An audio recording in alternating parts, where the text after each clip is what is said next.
शादी ब्याह का माहौल हमेशा एक घर को जैसे महफिल सा बना देता है। हर कोई अपने काम में और मस्ती में ही रहता है। विशाल की माँ आज बहुत खुश थी क्योंकि कई दिनों के बाद घर में कोई शादी हो रही थी। दूर दूर से सारे रिश्तेदार आए हुए थे।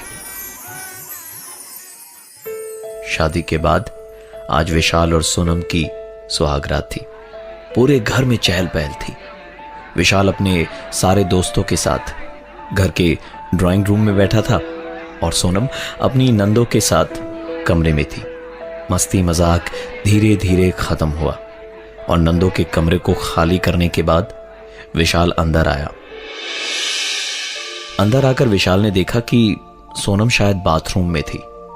उसने 5-10 मिनट इंतजार किया और जब सोनम बाहर नहीं आई तो उसने बाथरूम का दरवाजा खटखटाया। सोनम ने अंदर से कोई आवाज नहीं दी। जब 10 मिनट और बीत गए तो विशाल की चिंता बढ़ने लगी। उसने इस बार दरवाजा और जोर जोर से खटखटाया और जब सोनम ने अभी भी कोई आवाज नहीं दी तो विशाल ने दरवाजे को तोड़ दिया। अंदर जाकर देखा तो सोनम फर्श पे बेहोश पड़ी थी। विशाल ने सोनम को उठा के बेड पर लिटाया और उनकी बिल्डिंग में ही रहने वाले डॉक्टर को बुलाया। नई नई शादी में ही ऐसी बात हो गई और हंसता गाता पूरा घर एकदम से मायूस और डरा डरा सा लगने लगा। थोड़ी बहुत कानाफूसी भी होने लगी पर परेशान सभी थे। डॉक्टर साहब ने चेक करके बताया कि सब कुछ नॉर्मल है, शायद स्ट्रेस की वजह से यह सब हुआ है। उन्होंने गीला टॉवल सोनम के चेहरे पे रखा ही था कि सोनम चीखते हुए उठी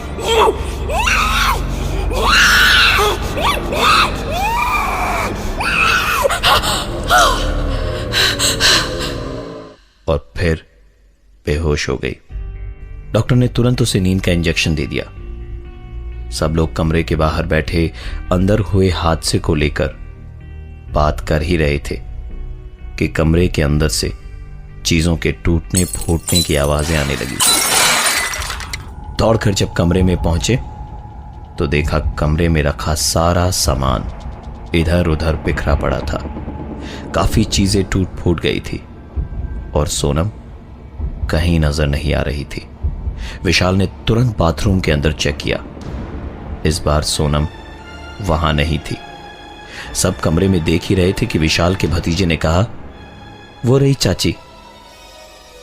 सबने बच्चे के दिखाए हुए डायरेक्शन में देखा तो सोनम पलंग के नीचे बैठी हंस रही थी।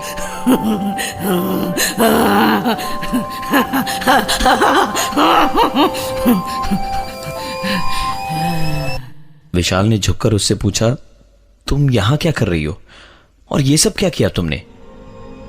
जवाब में सोनम ने जो कहा वो वहां खड़े परिवार के हर एक आदमी ने सुना। मैंने नहीं, सोनम ने किया।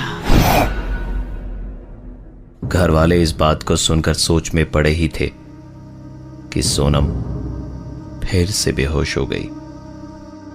शायद नींद की दवा अपना काम कर गई थी। विशाल और सोनम हनीमून पे जा चुके थे। पहाड़ों और वादियों में एक दूसरे को जानने में उन्हें कुछ खास वक्त नहीं लगा। 1-2 दिन में ही समझने लगे थे वो एक दूसरे को। सुबह साइट सीइंग के लिए निकलने से पहले नहाने के लिए गीजर ऑन करके थोड़ी देर में जब सोनम बाथरूम में गई तो जोर से चीखी। विशाल दौड़ के अंदर पहुंचा तो सोनम रोती और हाथ मलती हुई बोली, पानी बहुत ज्यादा गर्म हो गया है, मेरा हाथ जल गया। विशाल ने पानी में हाथ डाल के चेक किया तो पानी पूरा ठंडा था। विशाल ने सोनम से कहा, शादी हो गई है बाबा, अब स्ट्रेस मत लो, जल्दी नहाओ और उसके बाद घूमने चलते हैं। सोनम शावर ले ही रही थी कि उसके हाथ से साबुन गिर गया। आंख में साबुन चला गया था तो आंख खोल नहीं पा रही थी और ऐसे ही आंखें बंद किए ही साबुन नीचे ढूंढने लगी कि ऐसा लगा जैसे किसी ने उसका हाथ पकड़ के साबुन थमा दिया हो। सोनम ने नहाना भूल के तुरंत आंखें धोकर बाथरूम में इधर उधर देखा, जहां उसके अलावा और कोई नहीं था। सोनम ने तुरंत नहाना खत्म किया और देखा कि टॉवल लाना तो वो भूल ही गई। तो बाथरूम से एक हाथ बाहर निकाला और विशाल को आवाज लगाई कि टॉवल दे देना। विशाल जितनी देर में टॉवल उसे दे पाता, उतनी ही देर में उसे सुनाई दिया, क्या कर रहे हो, छोड़ो ना, अरे बाहर तो आने दो। विशाल पलट के कुछ बोलता, उससे पहले ही उसे सुनाई दी सोनम की चीख। विशाल ने दौड़ के दरवाजा खोला तो देखा सोनम को बहुत जोर की चोट लगी थी, ऐसे जैसे कि बाथरूम से निकले उसके हाथ को किसी ने जोर से खींच लिया हो। सोनम को लगा कि ये विशाल ने किया है, जबकि विशाल तो दरवाजे के आसपास भी नहीं था। दिन भर के घूमने का प्लान कैंसिल करना पड़ा और रात को दोनों जब सो रहे थे तब देर रात विशाल को महसूस हुआ जैसे सोनम बड़ी गहरी गहरी सांसें ले रही हों। उसने आधी नींद में बिना आँख खोले ही कहा, तुम्हें कोई प्रॉब्लम तो नहीं हो रही, इतनी गहरी सांसें ले रही हो? विशाल के इस सवाल का कोई जवाब नहीं आया, पर विशाल को अपने सीने पर एक हाथ महसूस हुआ। वो फिर बोला, सुबह के 3 बजे तुम्हें रोमांस सूझ रहा है? विशाल ने अपनी बात खत्म ही की थी कि बाथरूम से एक आवाज आई।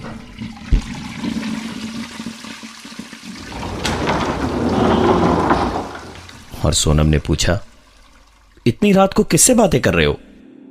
यह सुनते ही विशाल की नींद टूट गई और उसने देखा सोनम बेड पे थी ही नहीं, वो तो बाथरूम से अभी अभी निकली थी। तो फिर वो सांसें और वो हाथ किसका था? किसी तरह आज की रात कटी और फिर सुबह दोनों शॉपिंग पे निकले। तो घूमते घूमते सोनम को किसी दुकान पे एक शॉल पसंद आया। विशाल उसके लिए वो शॉल तुरंत खरीद लाया। तो शॉल हाथ में लेके सोनम ने गुस्से से उसकी ओर देख के कहा, मुझे भी ये चाहिए। विशाल को लगा कि सोनम मजाक कर रही है, इसलिए उसने भी वैसे ही बोला, नहीं दे सकता, तुम्हारे लिए एक ही बहुत है। तो सोनम फिर से चीख के गुस्से में बोली, दीपिना, शुद्ध सोनम कह देवे, सोनम कह देवे। विशाल ने रास्ते पर कोई सीन क्रिएट नहीं किया और तुरंत जाकर दूसरी शॉल ले आया।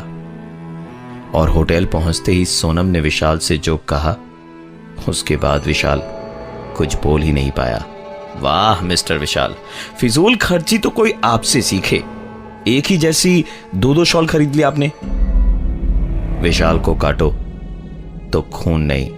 उसने टाइम बर्बाद ना करते हुए अगले ही दिन की टिकट्स बुक कर ली वापस गुवाहाटी जाने के लिए।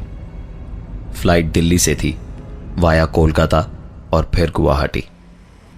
शिमला से दिल्ली वो बस की जर्नी करके पहुंचे। बस अड्डे पर सोनम को वेइंग मशीन दिखी तो उसने कॉइन डाल के अपना वेट चेक किया। वेट आया 135 किलो, जबकि सोनम का वेट 65 से ज्यादा हो ही नहीं सकता था। उसने दोबारा वेट लिया तो फिर वही 135 किलो। तीसरी बार भी वही आया। इस बार विशाल बोला, मैडम तुम्हारा वजन तो 65 है, बाकी का 70 शायद तुम्हारे स्ट्रेस का है। और वैसे भी बस अड्डे पे आज तक किसी का वेट सही निकला है जो तुम्हारा आएगा। दोनों ने दिल्ली एयरपोर्ट से गुवाहाटी की फ्लाइट पकड़ी जो कोलकाता में कुछ देर के लिए रुकी। सोनम ने पूछा, ये हम कहां हैं? विशाल ने खिड़की से बाहर देखते देखते ही कहा, कोलकाता। सोनम को यह सुन के पता नहीं क्या हुआ और जिसको बंगाली का एक अक्षर नहीं आता था उस सोनम ने बंगाली में कहा, कालीबाड़ी जाबो। विशाल को सोनम की बात समझ में नहीं आई। उसने उससे पूछा, क्या?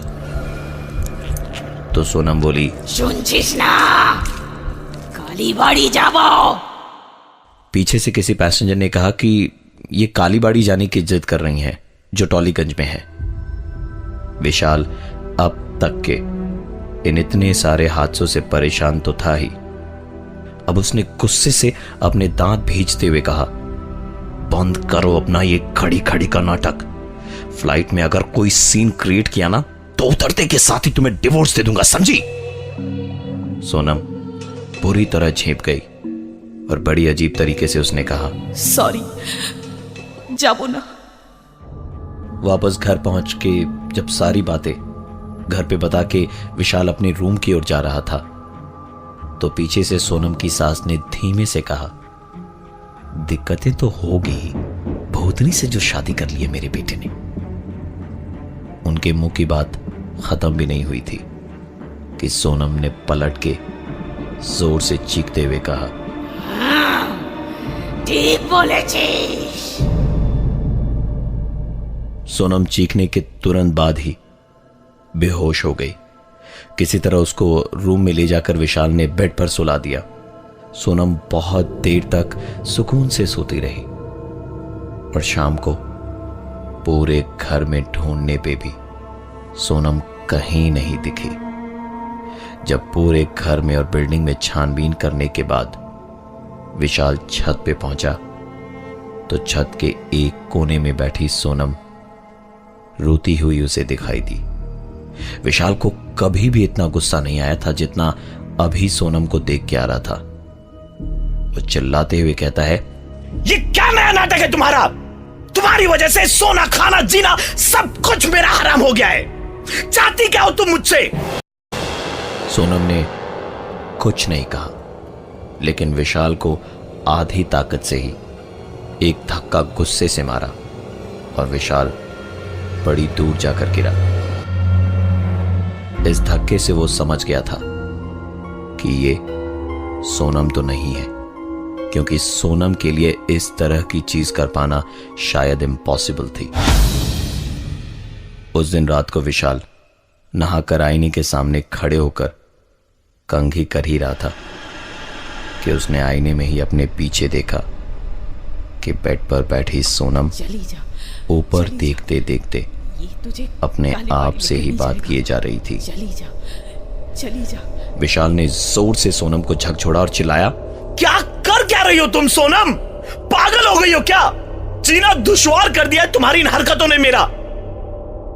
विशाल की बातें सुनकर सोनम के गले से सिर्फ एक ही आवाज निकली, ये तुझे कालीबाड़ी लेकर नहीं जाएगा, और अगर ये नहीं ले गया तो तू मुझे ले जाएगी ना? हाँ, तू मुझे ले जाएगी ना? हाँ?